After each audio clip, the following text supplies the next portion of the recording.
what you have here is a situation where Joe Manchin was the player who Washington really just had to sort of bend to his will, and he was really reluctant to allow for electric vehicles to continue to get tax credits. He was opposed to them, and he said, "Okay, industry, we'll give you these tax credits, but you build me a supply chain."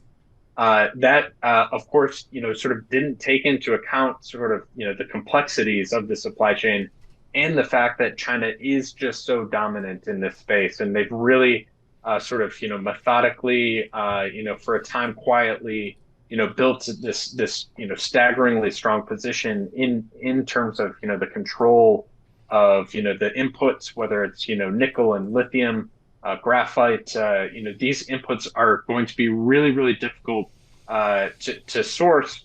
Not only just whether they're mined in China, but whether they're sort of processed and refined, and the sort of cost difference that the West is going to have to sort of overcome really just can't be sort of overstated at this point.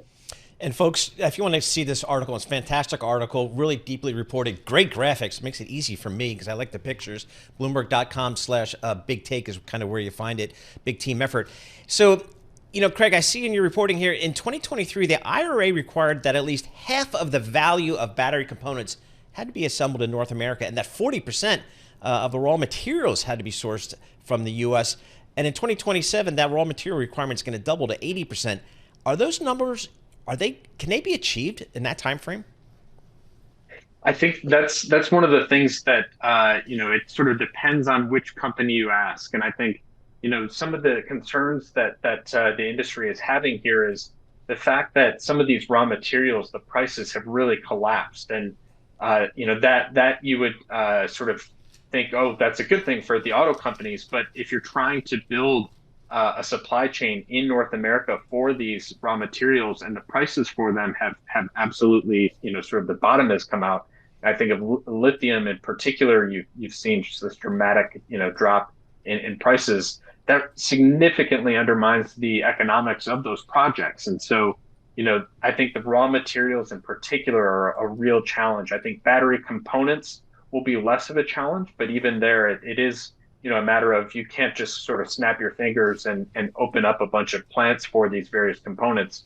It does take time, to put, dig up the ground and put up these plants that are coming, but are taking some time. And Craig, across the automakers, I'm looking at the reporting again. 7 of Tesla's 12 models sold in the U.S. fully cleared the IRA's sourcing hurdles and qualified for the tax credit. What percentage of EVs being sold in the U.S. are clearing that hurdle? I think because Tesla is still so dominant in the U.S., we're at a point where the EVs that do the most volume are largely qualifying at the moment. But I think the fact that those raw material requirements that kick in next year and then escalate in the years that follow, that's really where we're going to see even more of a sort of level of screws put on the industry. But I think the other car maker that I think is particularly well positioned, I'll call out to General Motors. I think the fact that they have a localized supply chain for batteries, they have a joint venture with a Korean battery supplier. We're seeing more and more of those partnerships. Ford following suit, Stellantis, the maker of Jeep, and Chrysler.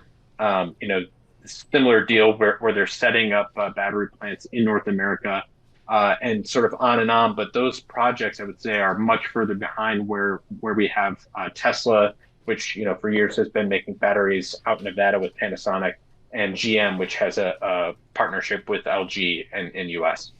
Hey, Craig, I think the narrative out there, just kind of the bigger picture on EVs right now is, maybe demand isn't as high as we all thought at one point. We've got, the big auto manufacturers pulling back, like Ford, for example. Loss is still big. What's your understanding when you talk to your sources as to how people are thinking about the ultimate demand for EVs over the next 1 to 3 to 5 years? I think, perversely, it was a challenge that, for a time, business was too good. Yeah. The fact that, for a while there, so many companies, actually had back orders. Tesla in particular, had demand issues as opposed to a supply issue. That, really sort of caused this, unsustainable, jacking up of prices. The fact that that has had to come down, I would say, more dramatically than we've seen for the rest of the industry has had all sorts of unintended consequences when you so dramatically bring down prices on the new side. The used side of the equation. The used vehicles really lose their value, and the fact that I think EVs maybe have some sort of particular challenges with maintaining their value. When you think about a used gas car, you don't worry about, the engine holding up. You maybe have, relatively more concern, rightfully or not, as to whether or not the battery is going to hold up. And so what we're seeing is that really come into play in terms of total cost of ownership. I think that's one of the things that we've really paid close attention to lately. I think when we step back, the fact that EVs is sort of, the way forward, particularly in terms of where the regulators want to see this industry go. I think we've seen that China is able to make this work. We've seen that Europe is much further along in this transition. I think the question for the U.S. is whether we can sort of get Americans who tend to like bigger vehicles to come around to electric vehicles. I think that also adds some complications to the mix as well.